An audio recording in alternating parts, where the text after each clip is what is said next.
Hey Chidanand, welcome to the show. Hey Himanshu, thanks for having me over, man. Yeah, it's great to have you here on the show, and I think we have known each other for a bit now. I think 4 or 5 years. Last time we met, I think physically was in 2015 at Amit's vegan potluck, Oh and yeah. since then I've known you. Yeah, and since then we have been catching up on and off in between, and you have been traveling the world. Meanwhile. Yeah, yeah. And you have traveled a lot. I mean, 30 plus countries, right? Yeah, I mean about 35 countries, I think, yeah, by now, yeah. Wow. And you have been like doing this nomadic job where you have been traveling on your own with your own money. And now, from past couple of years, you have settled down in Berlin. And right now, you are in Frankfurt, right? Yeah, right now in Frankfurt, but yeah, it's tricky. Like I live in Berlin, but now I'm living in Frankfurt because I was supposed to go to India and then I had flight tickets to India from Frankfurt and then I had sublet my apartments in Berlin, my room, and then so I couldn't stay there. But then I have friends in Frankfurt, so I'm living in Frankfurt now. Yeah. And I was researching on you for a bit in past few weeks, and I was going through your blog, and you have mentioned about the magazine, the National Geographic magazine, which your Oh yeah. dad brought you, the 1949 one.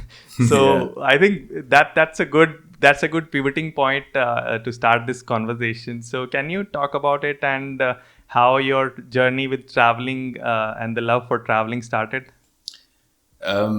I mean, to be very honest, when I was in school, I had no idea, or I mean, not much of a desire.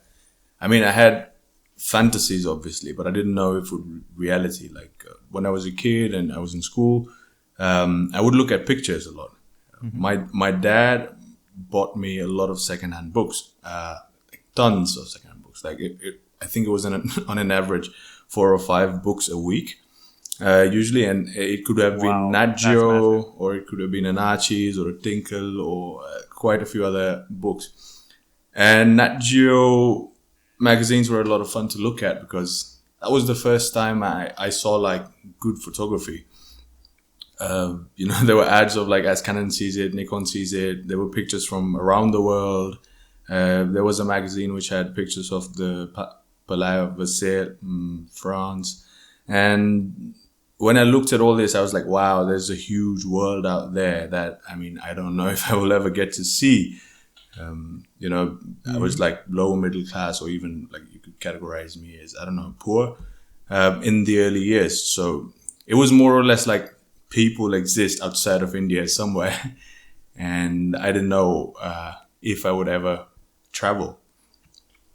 But I mean, that changed. I mean, obviously, like reading all these books were planting a seed in my mind in terms of like there is more to explore.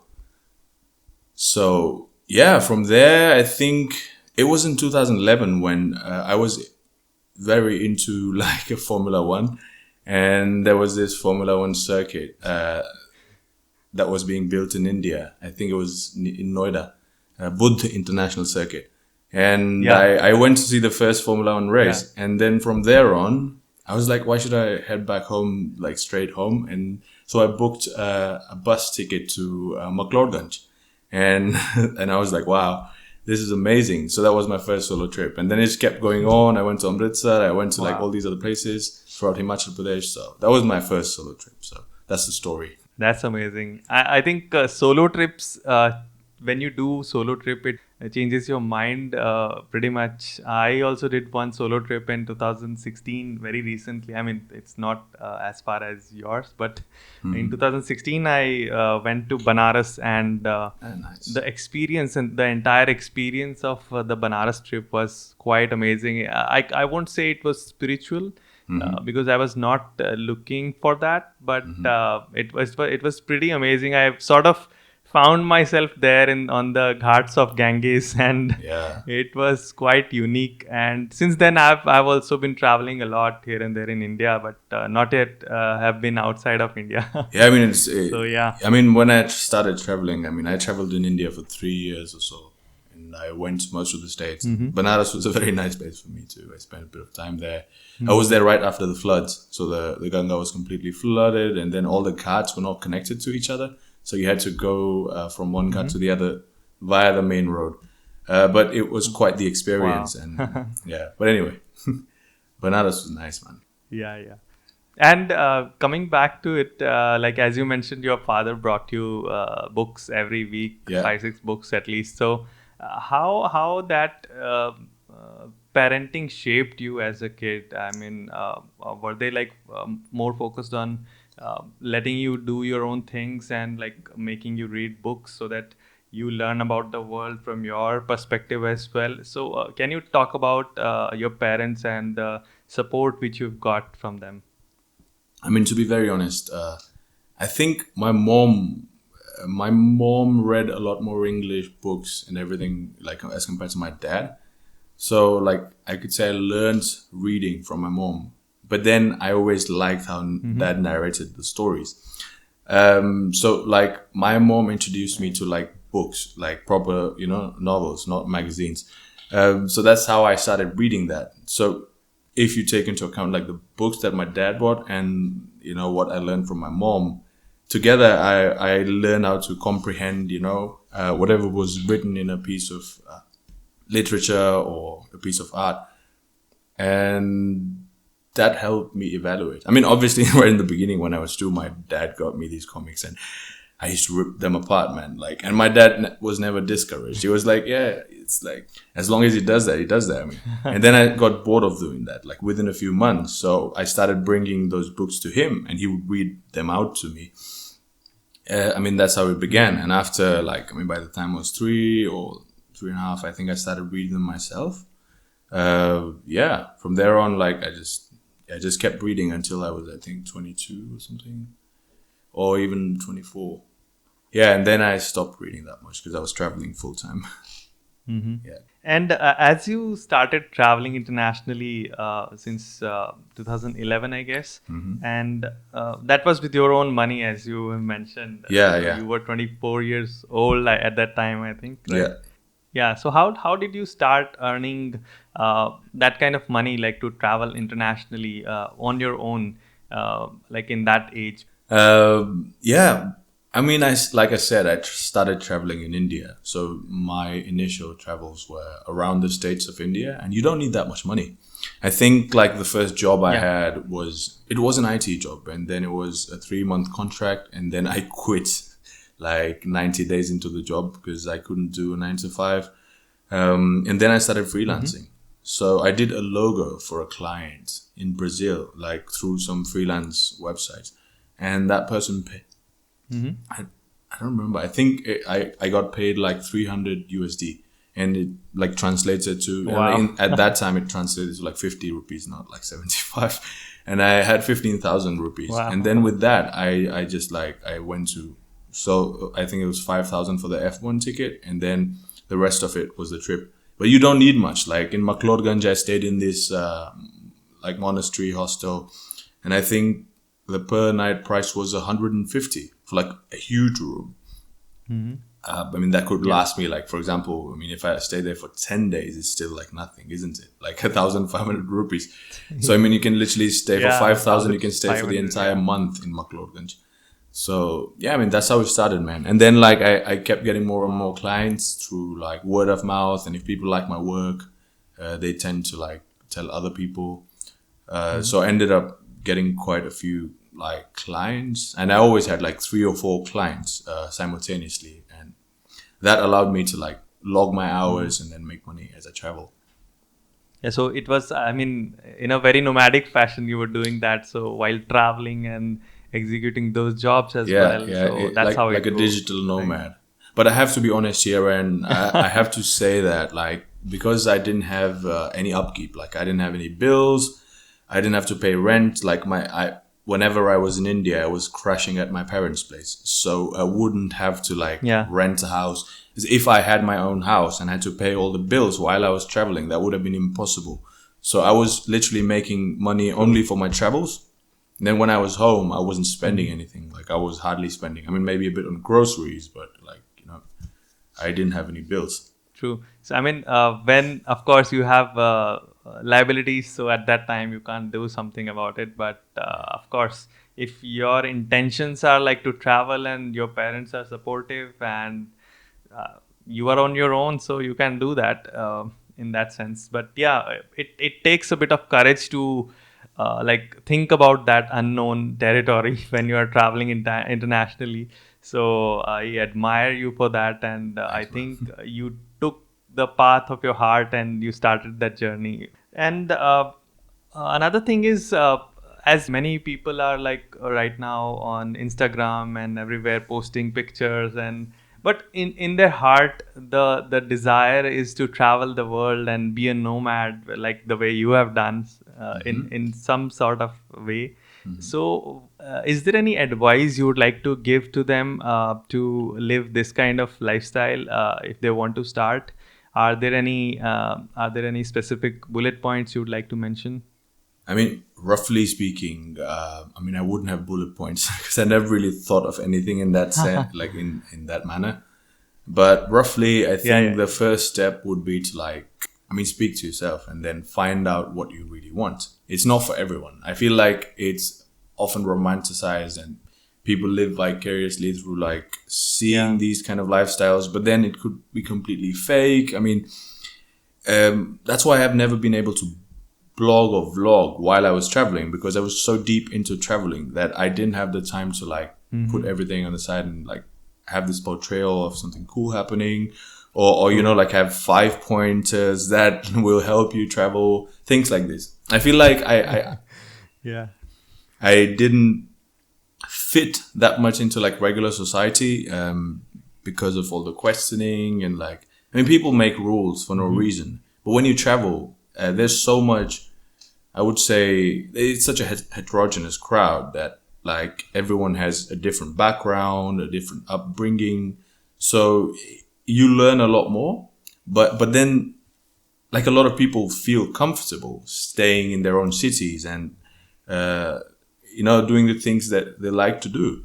So I think the first step would be to like find out if you really want to do it. Like if it's not just like you want to do it because it looks cool or sounds cool, you know, that would be the Right. first point. The second point is like you should be ready to like let go of like safety and security.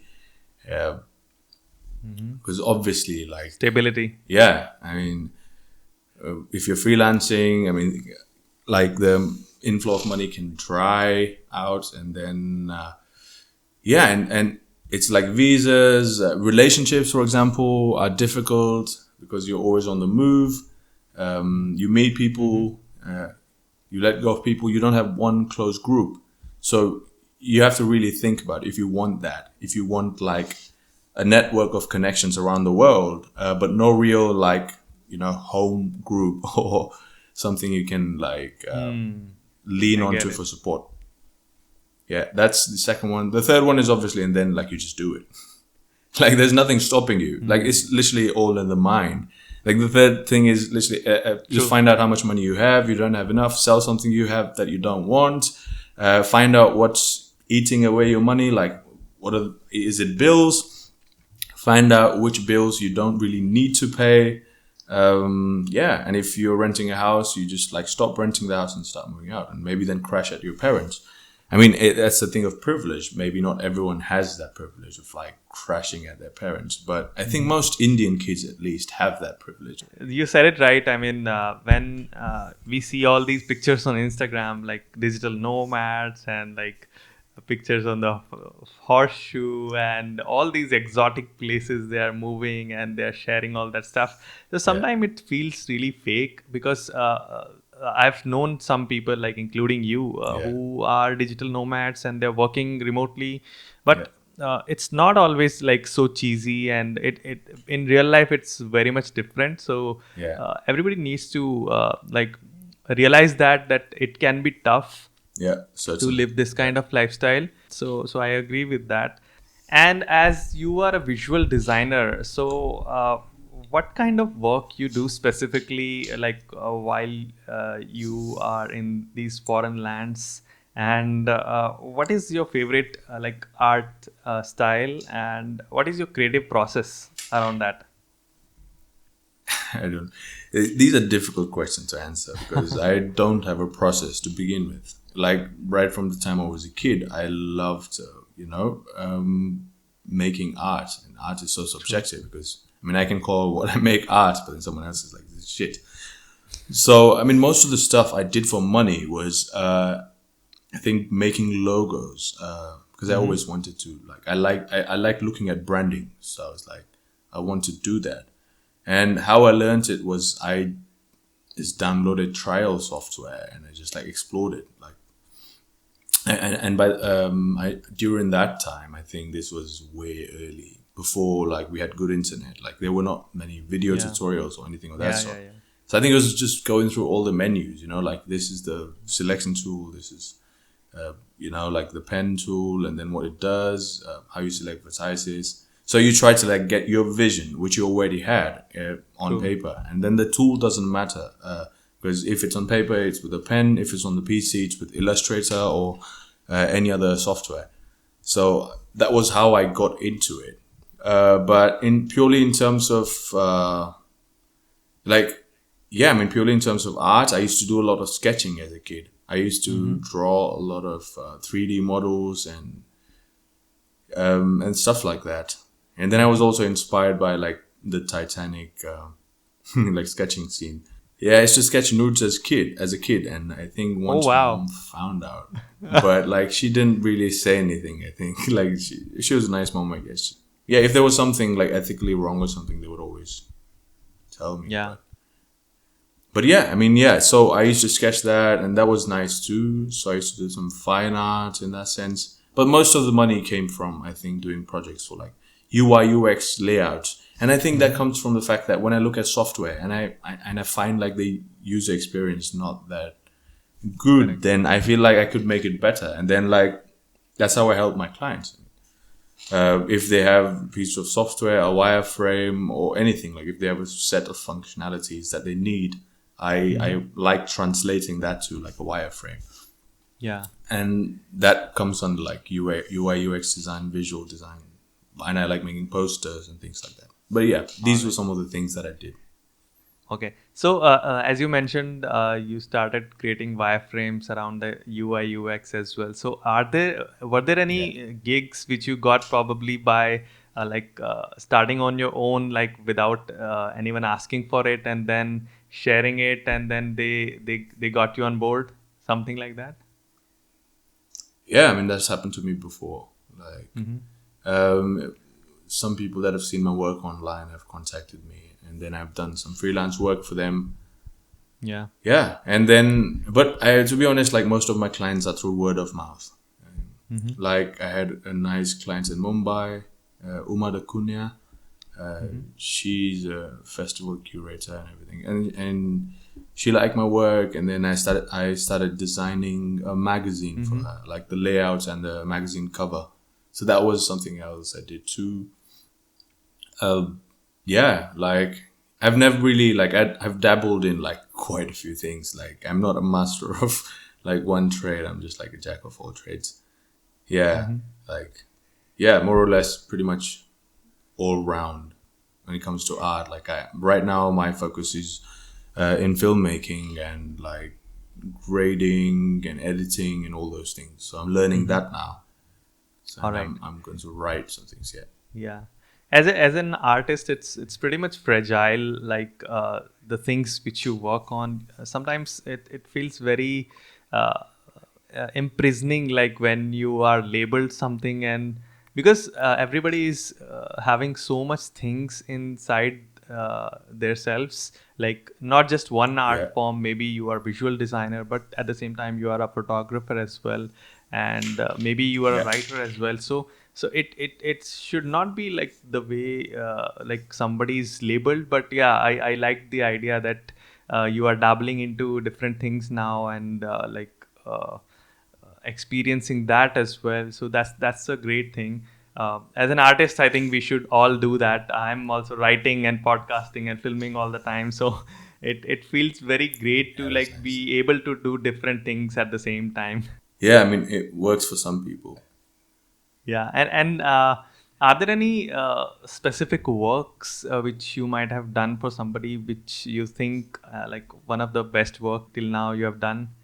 I think there was a picture Mm-hmm. of mine that NatGeo Traveller India printed. I think in November 2014. Oh But I mean, it wow. wasn't it wasn't a good picture. Like I mean, I have like tons of better pictures, but then NatGeo chose that one. So Maybe the story was there in that um, picture.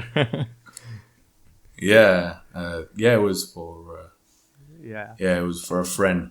But yeah, like I haven't been focusing on like really doing like big jobs. I actually like working with smaller companies, smaller Yeah. firms, startups, people Yeah. who are very passionate about what they do. In fact, I would go to the extent of saying that I wouldn't really do work for like Facebook or Google, even if they like paid me a lot of money to do their Mm-hmm. logos primarily. Interesting. Because I feel like they're yeah, because they have a creative vision, and then I'm not like much into that vision. So I really like working with smaller people, So smaller because they companies. also provide you freedom to work within like Yeah, and with and your I can own also like creativity. gauge in terms of my principles and my ethics. I can gauge it a lot better than like with Facebook or Google. Yeah. It's like I'm promoting a brand, but then they have a lot they want to do, which I have no control over. So I wouldn't like want to contribute to that. Yeah. Yeah. All right. And as you mentioned that you've been doing nude for art as well. So how does that go? So do you approach models for that, or are there like people you know already? They with them you are doing that painting and sketching. I mean, it's like it's people you meet. I think it's not creepy or anything. It's like I think Yeah. if you can express yourself properly as like why you want to do it, or if the people are interested at Mm-hmm. all, just have like a normal conversation. And Yeah. if they say yes, you do it. Yeah. And if they come up to you, then you do it too. Like if you want to, like it's both parties. It has there's mutual consent there, Yeah. and I think there are no expectations, and I always feel like people can pull out anytime they want if someone says yes, and then like we started, or even at the point where the sketch is done, and then like they don't really like it, They and they don't want just to want to publish it destroy it. anywhere. Yeah, like that. Anything is okay, and yeah, you ask them if they would like to like model for a sketch, so I get it. it's pretty straightforward. All right. And as you have traveled a lot, so are there any places like one or maybe multiple which are like favorite for you? Like you tend to go back there. I mean, purely in terms of places I liked, I think I like Bhutan quite a bit and Taiwan. Mm-hmm. Apart from Germany, I like Germany quite a bit, which is why I decided to Yeah. move here. Yeah. But I really like Taiwan. It was amazing. And is there any specific thing related to Germany and Taiwan which you like really? Um, to start off with, I mean, in India, one of those things I noticed, like lot of people didn't pay heed to, was the pollution. Like I used to always complain about it, and Mm-hmm. but people didn't see it. I actually saw it gradually because when I was a kid, the skies were blue in Mumbai, and then when I got older, the skies were not blue anymore. Like the AQI was over 100 most of the times. Yeah. There was probably like 2 days of blue sky in a year. So that's the first and foremost thing. Taiwan is extremely clean, and Germany is extremely clean too. Like in the cities. The second one was very calm, and I think there was freedom to express yourself. Now in Taiwan, to be honest, to be fair, I didn't understand Chinese, so I don't know if I did something offensive and they didn't tell me. But purely in terms of like how I spent my time, it was very beautiful, very relaxed, and there was just a lot of freedom. The hostels, and despite being very developed and like easy to get around in terms of public transport, it was cheap. And Germany is like cheap too compared to like other nations that are this clean. Yeah, like I could survive. I mean, to be fair, like living the high life in Mumbai would be a lot more expensive than living a normal life Yeah. in Taiwan.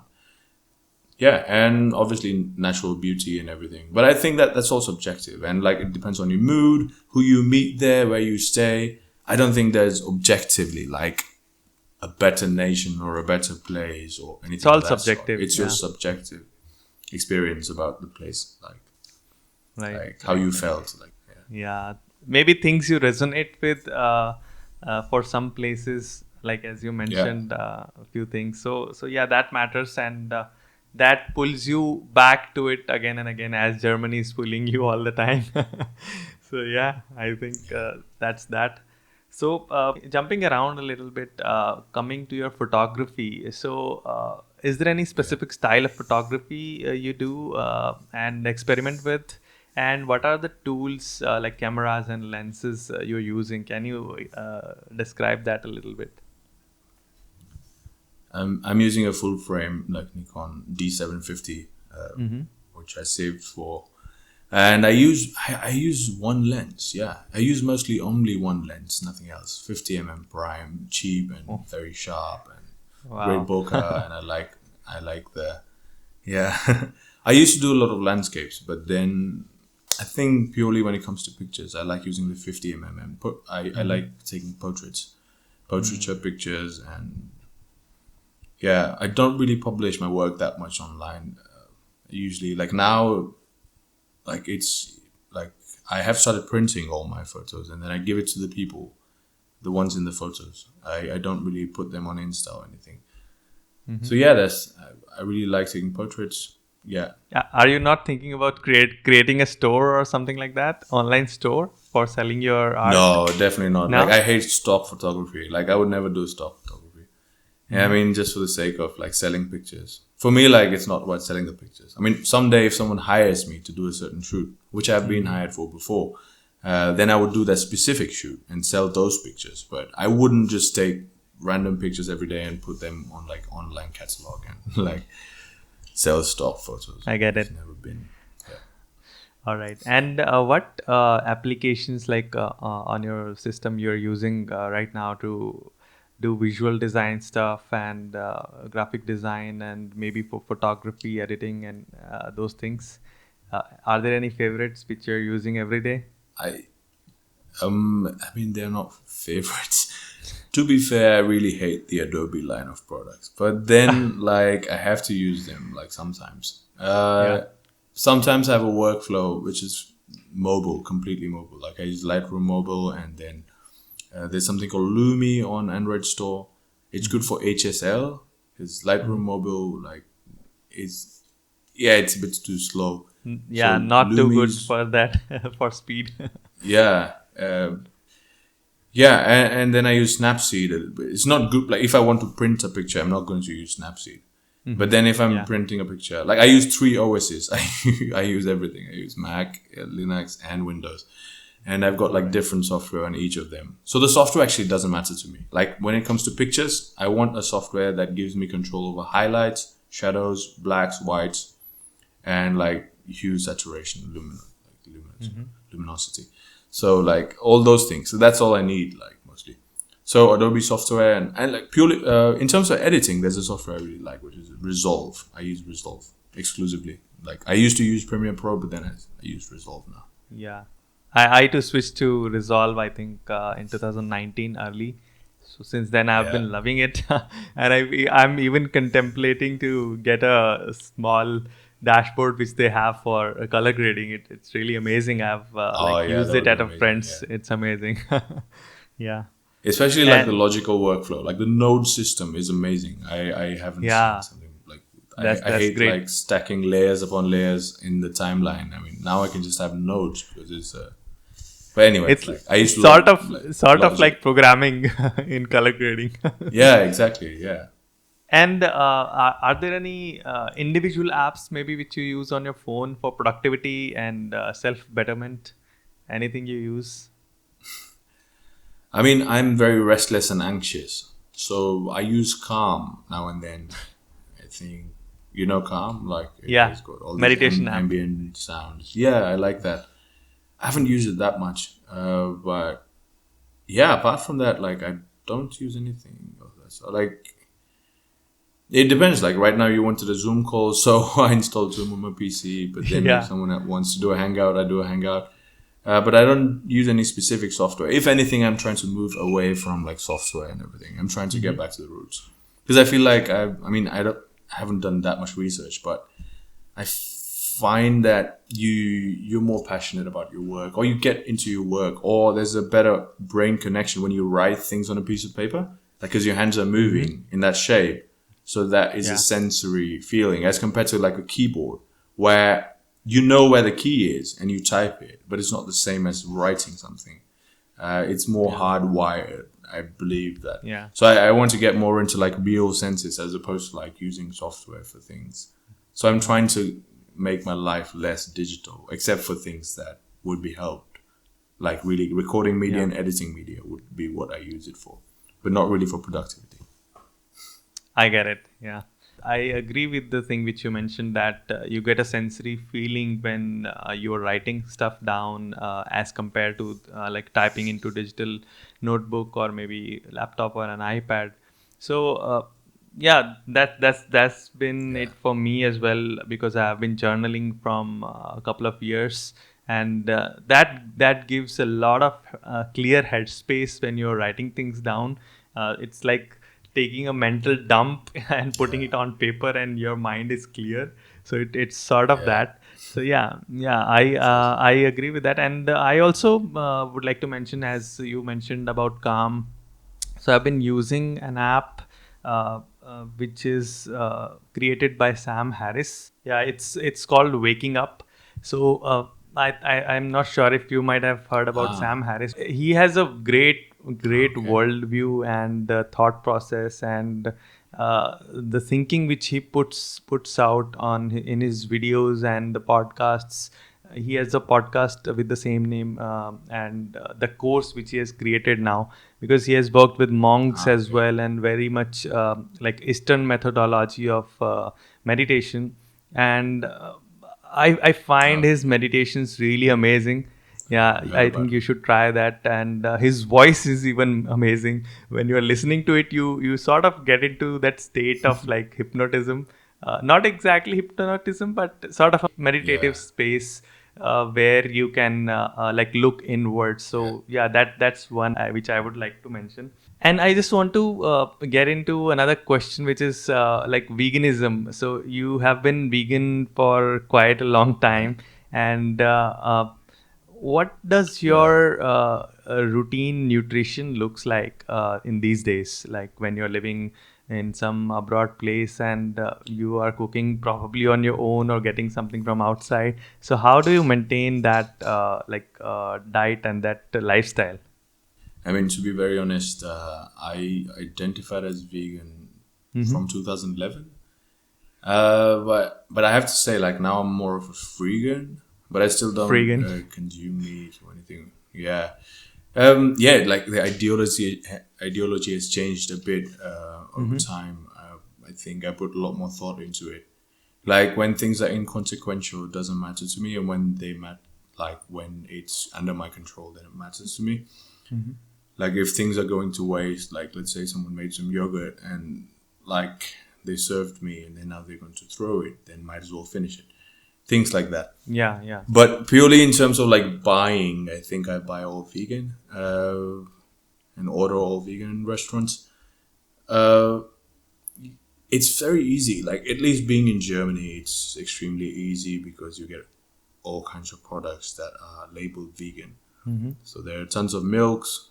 Throughout my travels, I found like amazing milks. Like when I was in Taiwan, I found Mung Dal milk, Wow. and I found like 6 or 7 other milks. Yeah, and in Germany, yeah, I get soy, almond, all kinds of milk. So that's not a problem. And in India too. Like India is I think the best country for being vegan. Like True, true. there's tons of vegetarian food. It's all masalas, and so you just like I think it's not much of a struggle. Like, but Yeah. I would say that you should take care of with any diet, like not just veganism. You should take care of like your levels. Like you should check all your vitamin levels and stuff. Like True. take care of B12. Good. I had a very severe B12 deficiency once upon a time. Before I was vegan, actually, but I mean, but then like my life has been more or less vegan even from the time I was a kid because I hated dairy right from the time I was a kid because I felt like it was non-veg. Because my mom would be like, this is vegetarian. And then I was like, no, it's not vegetarian. It's like coming from an animal stomach. So in terms of the vegan ideology, I always had it right from the time I was a kid. But it just like, it evolves over time. But it's very easy though. Like it's not very difficult. You just need to like put a little bit of thought into your food and your your consumerism, like your choices of what you buy. But yeah, I think in India, the main thing is the mentality, like in the Indian culture and tradition, the ghee, the dairy, and all those things are like they have been kept at this level that they are like auspicious of sorts. So, That's true. so that's the problem. That's the major problem for people becoming vegan. It doesn't. It never made sense to me. Like people always said things were healthy, but everyone develops like the same amount of fat, and everyone ends up unfit. I don't know what the justification is. It's not like we have an amazing mortality rate or longevity, like all kinds of things. Like so, it's like there's no like research behind it in terms of health, and purely in terms of like ethics. It's just like it's not your grandma's cow, and it's not in a village, and it hurts. So it's like a torturous industry. So. Yeah, like the ghee, I hated it though. Like each time mom tried to feed me ghee, I was like, ugh. It was like the smell of ghee just made me barf. And the smell of cheese also does make me barf. So so that's easy. So it was pretty easy for you to like transform into a vegan, and so that that stuff is already taken care for you. Yeah, exactly. I just hate the smell. Yeah, I get it. Nobody would ever say that. I haven't met anyone who says they hate the smell of cheese. For me, like when I wear my socks for like 7 days and then I smell my socks, like that's what like expensive cheese smells like bad socks. That's really anyway. funny. Yeah. And they're going to keep that bit in the podcast. But yeah. That's funny. I think we can keep it. Yeah, and moving forward to the next section, which is Fireside Chat. So I have some questions with which we can quickly move on. So what is your favorite is it movie? like a rapid fire? Yeah, sort of. But Like- you can explain if you want to. It's not like exactly Okay. rapid fire. So what is your favorite movie or a show right now in these days? I don't know. What's the last one I watched? I watched Ford versus Ferrari, but then I watched like Parasite the day before I watched Ford versus Ferrari, and I really liked Parasite. Yeah, it was amazing. Like the way it was shot, everything, like literally every scene. I saw that and I amazing. felt it was like work of art from the director's standpoint and the photography standpoint. It was amazingly shot. Yeah. But even the writing, like it just pulls you in, like the whole family. It's so interesting, the whole dynamic. Everyone's got their own like character in the movie. The girl, the boy, the father, the mother, the father, and like it just starts. It pulls you in, and then it keeps going. But you think you know where it's going, and then it keeps going to different places. And there's so many like I don't know, like psychological layers to it. Yeah. Like even the people that watch it, I don't know how people watch it. Like if you're a rich person, how do you watch it? If you're a poor person, how do you watch it? It also like on the other hand, it doesn't make you feel that sad at the end. Like it makes you think a lot more than make you feel emotionally sad. It's like one of those, like it's very interesting because even with Nolan's movies or any movies that are supposed to like be really hard hitting and make you think, they rely on like music and melodrama a lot more. Like I don't even remember the score of this movie, but like it really hits you hard. As opposed to like see an Interstellar or something where you would always remember like Zimmer's music and then that like gives you that feel, like But this is an amazing work of art. Writing was spectacular. Yeah. Okay, moving on. What is your recent purchase? Maybe before COVID, like under $100 or maybe under 5,000 rupees, which changed your life for good. I actually haven't bought anything. I would say the ticket to Frankfurt because I mean I met some nice people in Frankfurt, my friends. But I mean before there were times when I bought a lens, like I would say if it was all time and not recent, I think it would be the 50mm lens. It was amazing. Like I mean you don't get anything that sharp and that good for that price. It's like I think it was 6,000 rupees. Yeah. Yeah. And Is there any person in your recent memory which you think is successful from your perspective, not like just from the money standpoint or success standpoint, but from your perspective? I think Anurag Kashyap, I would say. Like he's one of those people that I feel if like someone who has succeeded in life and does the things he would like to do and hasn't really like I don't know. Yeah, it feels very genuine, and that's what matters to me.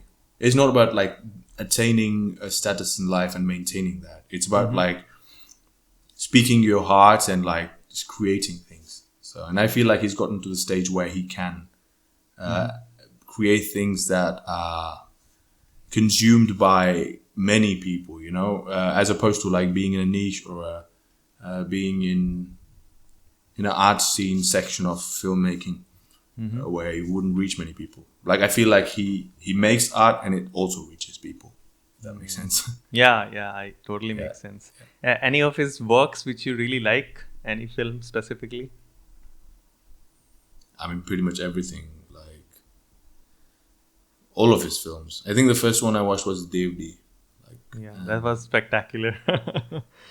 That was it was very interesting. And Gangs of Wasseypur, I really like Gangs of Wasseypur. All right.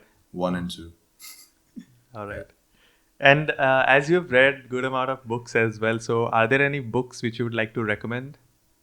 I haven't read any inspirational books. Like most of them were like for entertainment and fun. I read a lot of John Grisham when I was a kid, and I think a lot of Frederick Forsyth and a bit of Robert Ludlum. I read a lot of Perry Mason books, which were all about law.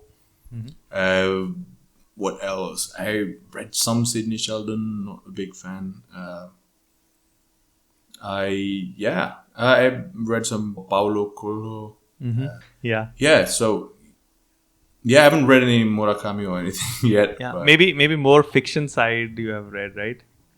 Yeah, certainly. Everything I read is mostly fiction because I feel like my life is making enough non-fictional stories. True. Because when you travel, when you meet different people, you read a book every day, sort of like, and then it's a real book. It's like happening in front of you. So, and that's when I stopped reading, like mostly. That's true. That's an amazing perspective. Like you are living your own non-fiction, and then you need to read fiction to make sense of the world. And one thing which you would like to change about yourself?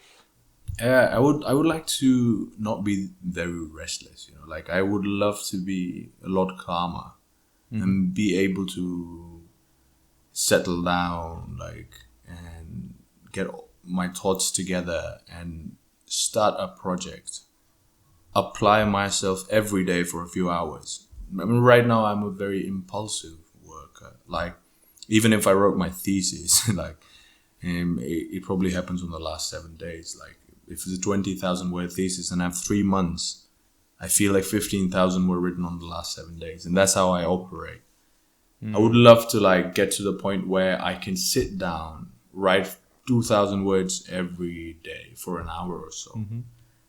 Have some sort of routine in life. That's what I would like. Yeah, because it's very difficult for me to do that because I have a lot of nervous energy, I think, that I need an outlet for. And I can hyper focus, but I can't really focus on different things on a schedule. Like I can sit on a single thing for 6 or 7 hours when I'm into it. It's like a movie, when you watch a movie, you're into it, you're hypnotized by it. If that's possible for me, but then I can't do things like watch 5 minutes of the movie every day. I won't be into the movie, and that's one of those problems with it. But if I'm able to do that, I think it'll be a lot more productive. Yeah, true. I agree with that, and I have been also trying to do the similar thing, and meditation is really helping me out with that.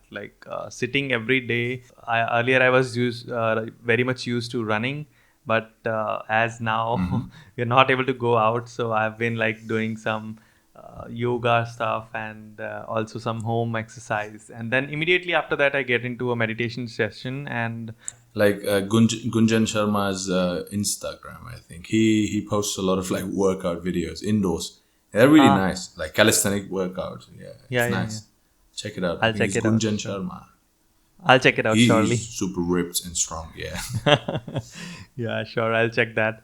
And right after meditation, I have now from many weeks I've been consistently doing some creative work. Maybe it is writing or maybe it's editing. So like That's nice. a month or so back, I think Tim Ferriss, who is a writer, he posted something uh, create before you consume. So I sort of resonated with that idea and I started that before like consuming any kind of media or getting into my mobile phone. So I would create something and then be at peace for the day at least. And moving to the next question, another silly question is, let's say you were given a chance to put something on a billboard where maybe a million eyeballs are going every day. So, what is one thing that you would like to put on that? I mean, and this is difficult to answer. Like this is only one thing. I would say know yourself. I would put like know yourself because I think people are in pursuit of many things in life for like external reasons, not something internal. Like maybe people don't even have a motivation to do things they're doing, but they still do it because people expect things of them. Like very few people really speak to themselves and speak to their innermost desires and really let them reflect. I feel like everything that you've experienced as a human, right from the time you were a baby, has shaped you. And when you reflect on that, and when you like evaluate yourself as a human being, you tend to like make decisions that will make you happier, I guess. Yeah. So there's no like, yeah, that's Yeah, why that's I hate saying things like go travel, go do this. I'll be like, once you know yourself, you will know what to do. I think it starts there. I would say like know yourself. That's a beautiful thing. Like before taking the journey, you should start looking for the question which you want to solve. Basically, you need to look inwards for that. Yeah. So that's a wrap for the fireside chat. So there are just a couple of questions. I think then we Yeah. can wrap up. Uh, Perfect. one thing is, as you mentioned, you are studying in Berlin. So can Yeah. you talk about like what are you studying and like how did you get there, like in the first place? I because my bachelor's was in like engineering. I did computer engineering, and I wanted to do my master's in like social sciences because I traveled a lot, and then I met so many people. I felt like it's too robotic working on an aspect that is not human in nature. Like engineering or computer engineering is detached from another human experience Yeah, because it's more about making things work in the background. So I wanted to do social sciences. true. And I met like many children throughout my travels, like, you know, young adults, I would call them, that really like, they interest me because with adults, they have a new, like, they have these set ways of thinking and like set ideas. And when I speak to children from any part of the world, they give me perspective. Like, you know, they tell me things I don't know, but like the adults always tell you things you know. Maybe sometimes factual things you don't know, but mostly like purely in terms like philosophical things. Children give you a lot more. So that's why I decided to study like children's rights and childhood studies in Berlin. Like I wanted to move to Berlin, and I was looking for a course that would fit, and this was one of those courses, and so I ended up like It resonated with you. yeah, yeah, yeah. I really like. That's amazing and very unique. All right. So another second last question is, what is a goal or maybe something in the foreseeable future, a challenge which you are looking forward to, like as an individual or maybe as an artist, both ways. Uh, I mean, one of the dreams in life is obviously like making a feature film. I mean, if not for the theater, maybe even for like just Netflix or Prime or something. Uh, Wow. that's one of the dreams. The other one is obviously like staying here long enough and being able to travel more. Like I want to travel to parts of the world like I haven't been to. I haven't been to like anywhere in Africa. I haven't been to anywhere in Americas, like either continent or even Australia. But I think I want to backpack most of Africa. Uh, Not as a Wow. tourist though. Like I don't want to be a tourist. Uh, which is going to be a bit difficult in terms of finances and everything, logistics. But I mean, if I stay here long enough for a German passport, then maybe it can get a bit easier to travel in the future. So that's another thing. And in terms of my love life, I mean, I have nothing like chalked out. I have no like compulsions or restrictions or anything in life, no pressures from anyone. Uh, yeah, so I'm just like I'm enjoying, and if something works, works. If it doesn't, it doesn't. Yeah, yeah, Living life as you go. yeah, exactly. Yeah. So it was great talking to you, Chidanand, and I really enjoyed talking to you.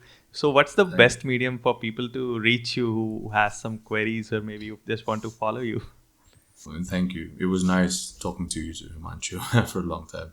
And I mean, I my social media presence has gone further and further down. I have a YouTube channel where I've posted only like a handful of videos.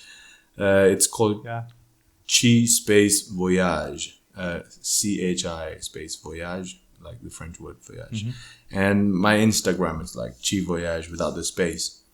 Those are the only two channels I have right now. I do have a website which is chi.cafe, chi.cafe, and I'm updating that website soon.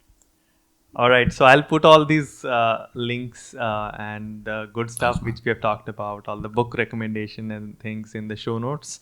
And Yeah, thanks for sharing your time and energy with me. And I wish you all the best for anytime, man. your travels and time you're spending in Germany and Frankfurt right now. And yeah, that's it. Yeah, thanks a lot, man. I mean, I wish you all the best with everything you're doing too. Yeah, sure. Thanks a lot for the kind words and really appreciate it. Thank you.